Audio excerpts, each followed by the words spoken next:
Parlons-en. Parlons-en.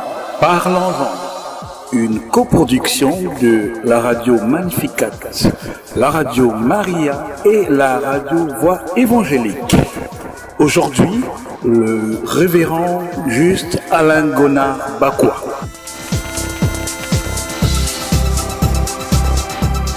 Révérend pasteur, bonjour. Bonjour. En forme? Oui, en forme par la grâce de Dieu. Pasteur, au terme de la 25e session ordinaire du synode tenue du 11 au 15 novembre 2020, vous avez été élu président de l'Église évangélique du Congo. Quels sont vos sentiments? Et d'abord, c'est un sentiment de reconnaissance à Dieu. Sentiment de reconnaissance à Dieu parce que c'est lui qui appelle, c'est lui qui établit. Donc nous lui devons toute la reconnaissance. Mais aussi un sentiment de responsabilité parce que c'est une grande mission. Comme pour dire que vous mesurez le poids de la charge et l'immensité de la tâche. Oui, être président d'une église, c'est une lourde responsabilité. Est-ce un honneur, un mérite?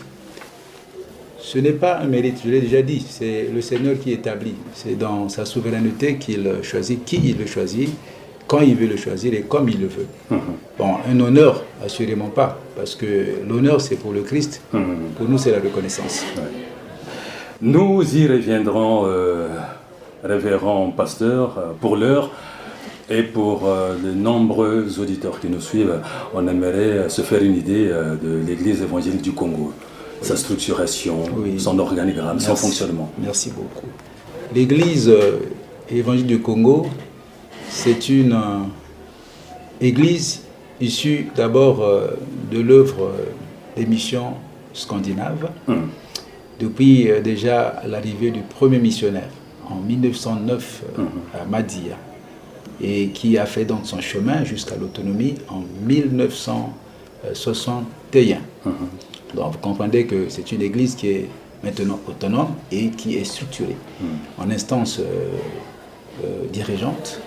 Une église de type presbytéro-synodal, donc qui fonctionne dans la collégialité et du clergé et des laïcs, et organisée en synode, en conseil synodal et aussi en bureau synodal qui est l'exécutif pour gérer les affaires courantes. Les différentes structures qui composent l'Église évangélique du Congo. Oui, c'est ce que je viens de dire. Donc, au niveau du sommet, nous avons le synode, qui est l'organe suprême, qui vient donc de tenir son 25e session. Il y a le conseil synodal, et aussi il y a le bureau synodal. Et puis à la base aussi, parce qu'à la base, nous avons des consistoires. Et aussi les bureaux des consistoires et les bureaux paroissiaux, donc, qui ont aussi des responsabilités à leur niveau. Si j'ai bien compris, pasteur, c'est à partir de 1961 que vous avez acquis, que vous jouissez d'une certaine autonomie. Tout à fait, l'Église a eu son autonomie, effectivement. Et depuis 1961 jusqu'à ce jour, vous êtes le 7e président de l'Église évangélique du Congo. C'est bien cela, c'est bien cela. Est-ce qu'on peut se faire une idée de ceux qui sont déjà passés par là? Oui, tout à fait. Être le 7e, ça veut dire qu'il y a eu ceux qui sont passés. Et nous avons le premier, à moins que, si ma mémoire est bonne, c'est le président Jasper Kimpolo.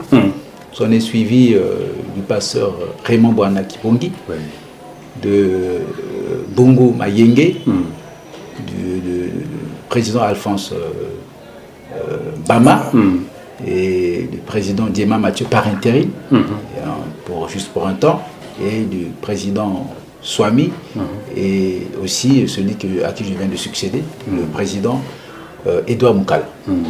Je voudrais rattraper quelque chose, révérend. Vous avez parlé des termes, des concepts que tout le monde ne maîtrise pas, consistoire, synode.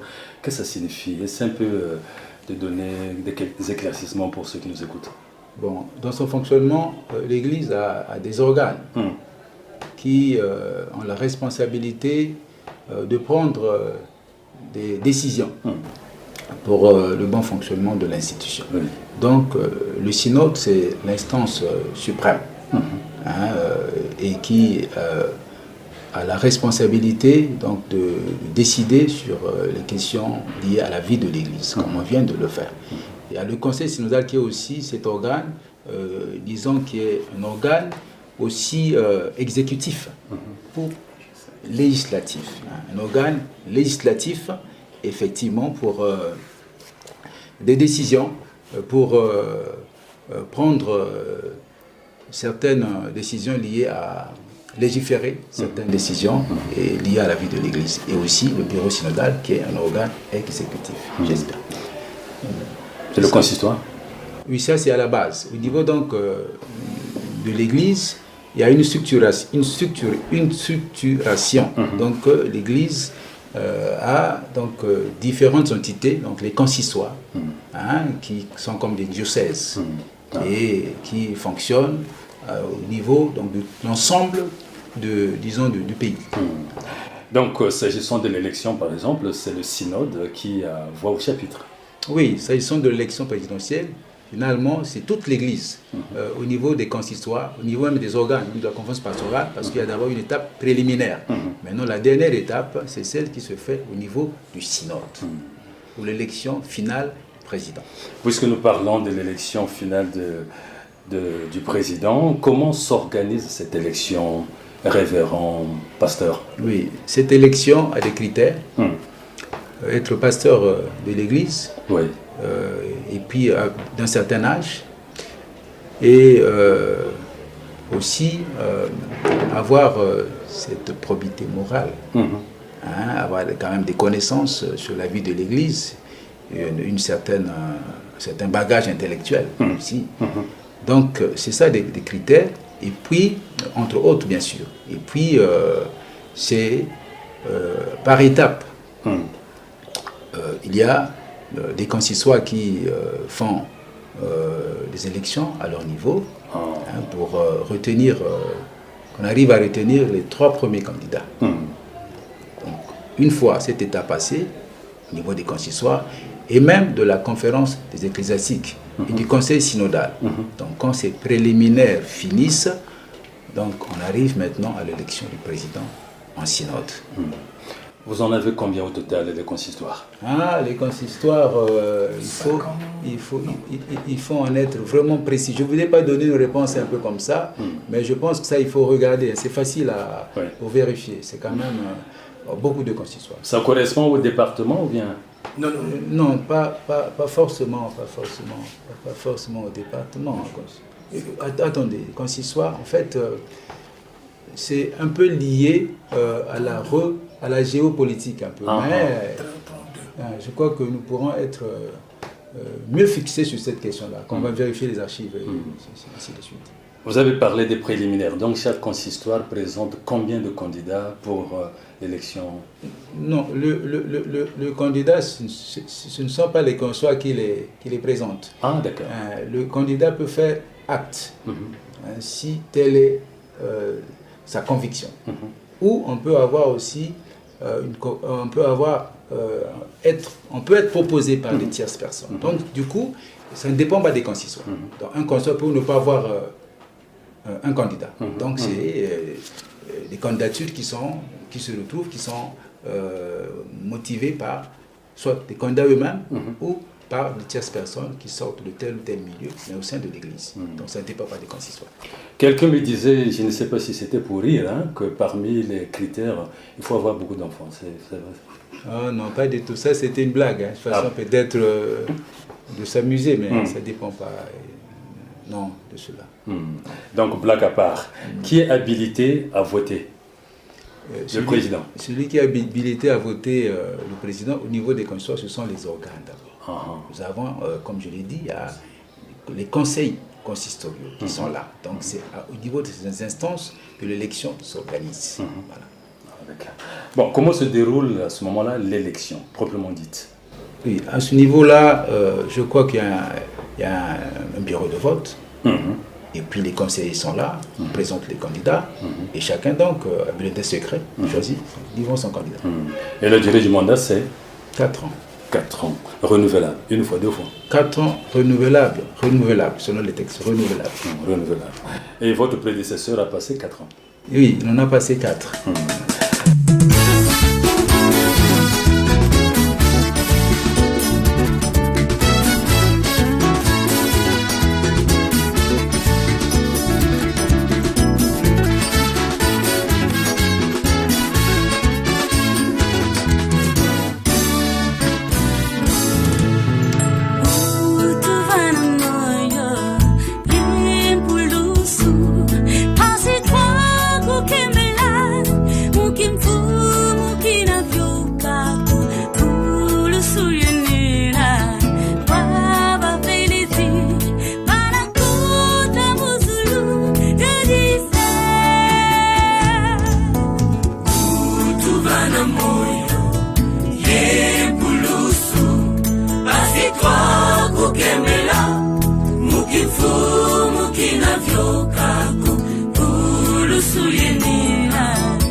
Révérend pasteur, qu'est-ce qui s'est passé à l'église évangélique du Congo peu avant l'élection? Les gens parlent. Oui, les gens parlent. On ne peut pas peut-être dire le contraire, mais il faut être dans l'église pour mieux comprendre. Ouais. Ce n'est pas une situation qui serait seulement liée à l'église évangélique du Congo, parce que à travers dans l'histoire de l'église, même l'histoire de l'église ancienne, on a vécu de tels moments un peu de perturbation sur certaines questions. Mais ce qui nous réjouit, c'est que les instances de l'église se sont retrouvées, le synode a eu lieu et maintenant il y a un nouveau président pour engager le relèvement de l'église. C'est ça qui est plus important pour nous. C'est ça qui est plus important. Révérend pasteur, dans sa dernière livraison, notre consoeur La Semaine africaine, en son numéro 4019 du mardi 17 novembre 2020, dans son édito, dit ceci: au bout d'un synode, une assemblée plénière des dirigeants et de ce que l'on qualifiera des forces vives, l'Église évangélique du Congo a fini par refaire son unité. Et plus loin, pendant 4 jours à la paroisse de Makelekele Matour de Brazzaville, nos sœurs et frères protestants ont lavé leurs linges sales en famille, passé en revue les écueils et une annonce fluide de la parole du salut, tracer les lignes d'un futur rempli de moins de scories. Commentaire de texte. Oui, effectivement, parce que quand l'Église réussit à se retrouver avec toutes les filles et tous ses fils en grande majorité, c'est déjà une preuve de maturité, même de grande maturité. C'est ainsi d'une Église qui veut marcher ensemble, qui veut marcher vers le rétablissement, la restauration, qui veut vraiment être unie. C'est ça la preuve. C'est ça qui nous rassure, parce qu'on peut être privé de cette communion, de ces rassemblements, j'allais dire. Donc, si l'Église a réussi à se retrouver à ce niveau-là, pour parler de la vie de l'Église, pour décider, prendre des orientations pour dessiner la vie pour le futur. Moi, je pense que nous pouvons ici dire que l'Église évangélique du Congo a prouvé là qu'elle est une et elle restera indivisible.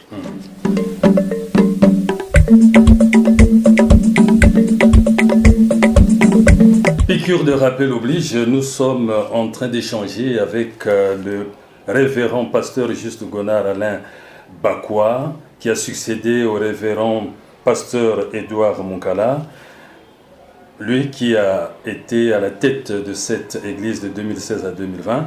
Avec donc le nouveau président, nous sommes en train d'échanger sur les défis du nouveau président de l'église évangélique du Congo.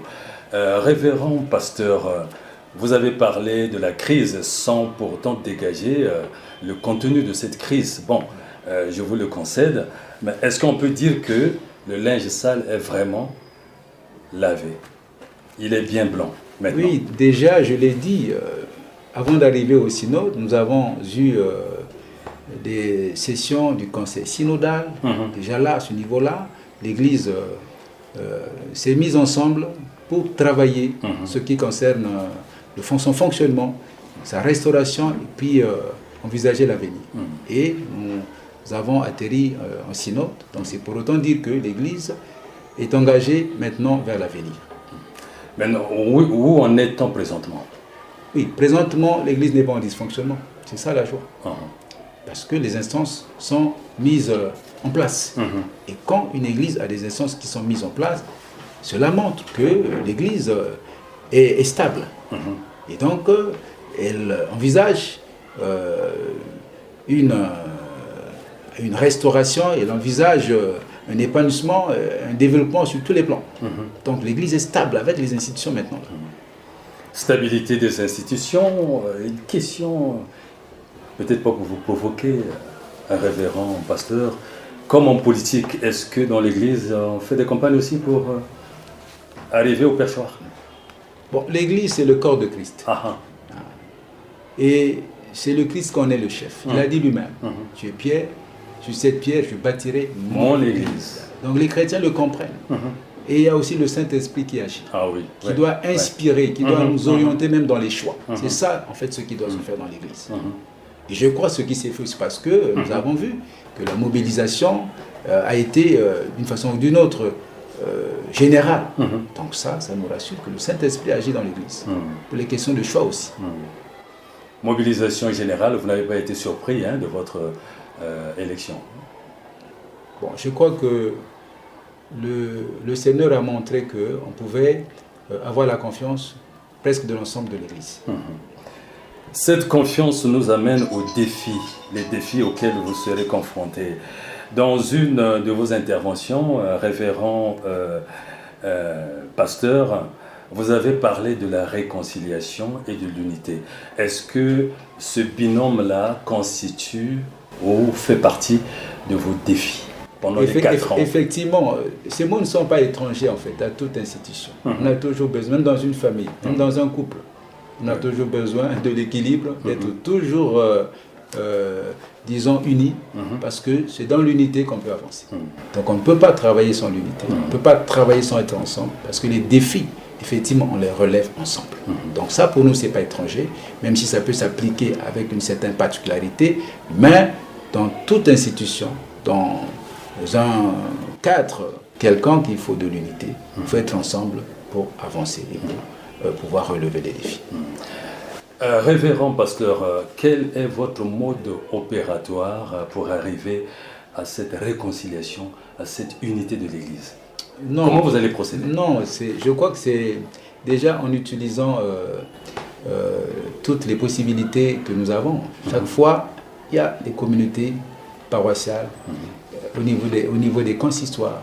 Il y a des rencontres que nous avons, des grandes rencontres, des grands rassemblements de prières. Il y a les instances également qui fonctionnent. Ce sont des structures, ce sont des entités déjà qui doivent être utilisées pour l'unité de l'Église. C'est ça. Autour de Christ, bien sûr. Autour de la parole, bien sûr. Pour l'expression de la foi. qui nous unit. Parce que nous avons, j'aimerais ici dire, nous avons le même Seigneur, ça il faut qu'on le sache. Nous avons le même Dieu, il faut qu'on le sache. Nous avons la même espérance, il faut qu'on le sache. Ce sont donc des piliers qui ne peuvent pas être ignorés. Donc du coup, l'unité doit être visible. Si réellement nous nous réclamons du Christ, si nous avons le même Dieu, si nous avons la même foi, eh bien ce qui peut nous mettre, disons, nous disperser, peut facilement être corrigé. La visibilité de l'unité, c'est ce que nous attendons tous pour notre Église évangélique du Congo. Entre-temps, révérend, pasteur, vous avez promis faire des descentes dans les différents consistoires. Est-ce que ce sera l'occasion pour vous de mettre l'accent sur l'unité, la réconciliation? Oui, ça fait partie des missions du président. Faire des descentes à la base.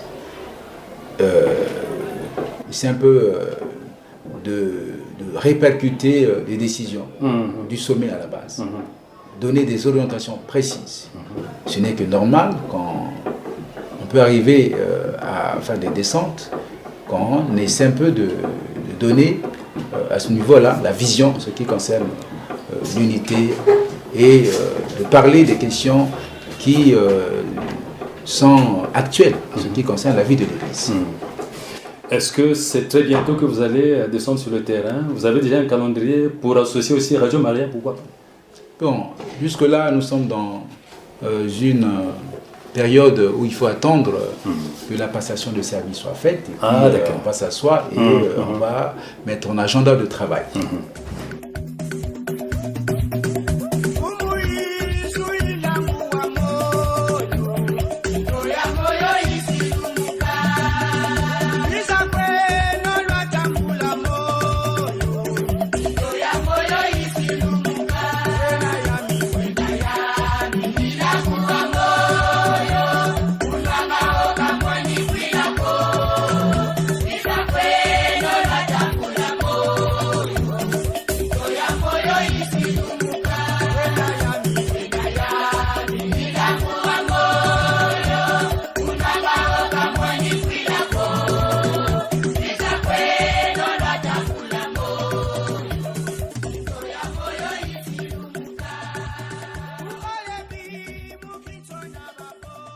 Révérend pasteur, parlons maintenant de l'œcuménisme. Est-ce que ça fait partie de vos défis?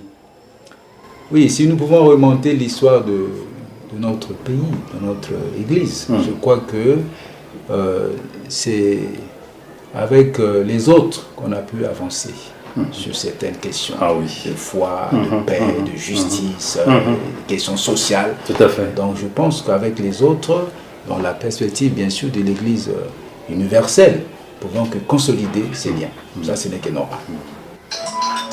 Ce n'est que normal. Vous êtes encore très jeune, parce que né en 1964, est-ce qu'on peut penser que vous apporterez du son nouveau dans l'œcuménisme?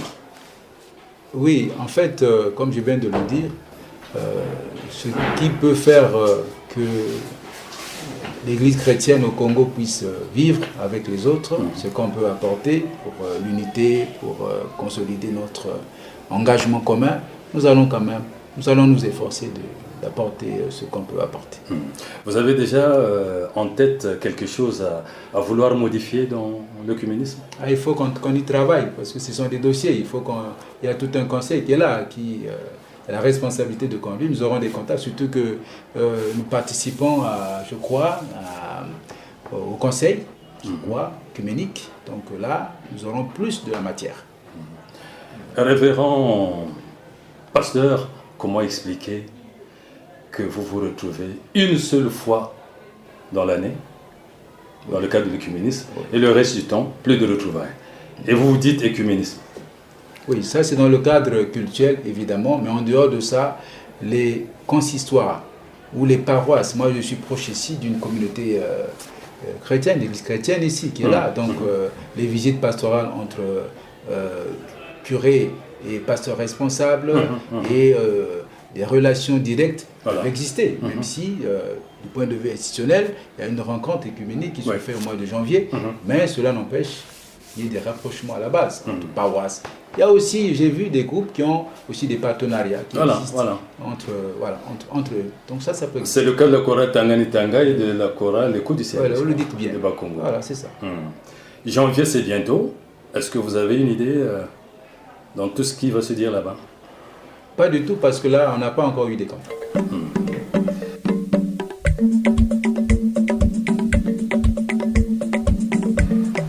Révérend pasteur, un message peut-être à l'endroit de tous les évangéliques qui vous suivent. Oui, le Seigneur nous invite à l'unité, parce qu'il a prié pour ça. Et nous devons prendre cela au sérieux. Le Seigneur a demandé qu'il soit un. Et donc, rien ne peut nous éloigner. Nous devons comprendre que c'est une invitation du Seigneur. Nous sommes des fils, nous sommes des filles. Donc les questions subjectives de tribu, de langue, tout ça, ne peuvent pas atténuer l'élan de solidarité dans l'Église. Ça, nous devons le comprendre. Et le Seigneur est avec nous pour que cette unité qu'il a lui-même léguée à l'Église puisse être réelle et visible. Et cela, je crois, sera le gage du rayonnement de l'Église, de son développement et de son épanouissement. Vocation tardive, révérend Juste Gonard Alain Bakwa. Dans l'Église catholique qui est au Congo, il y a une figure emblématique, Émile Cardinal Bayenda, qui, jusqu'à preuve de contraire, est l'un des cofondateurs de l'œcuménisme. Est-ce que vous avez une idée de cet homme?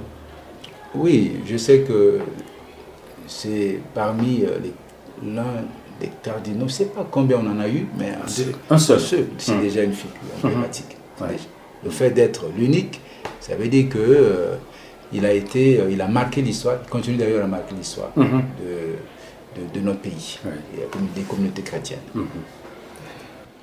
Révérend pasteur, je vous laisse la conclusion de cette émission.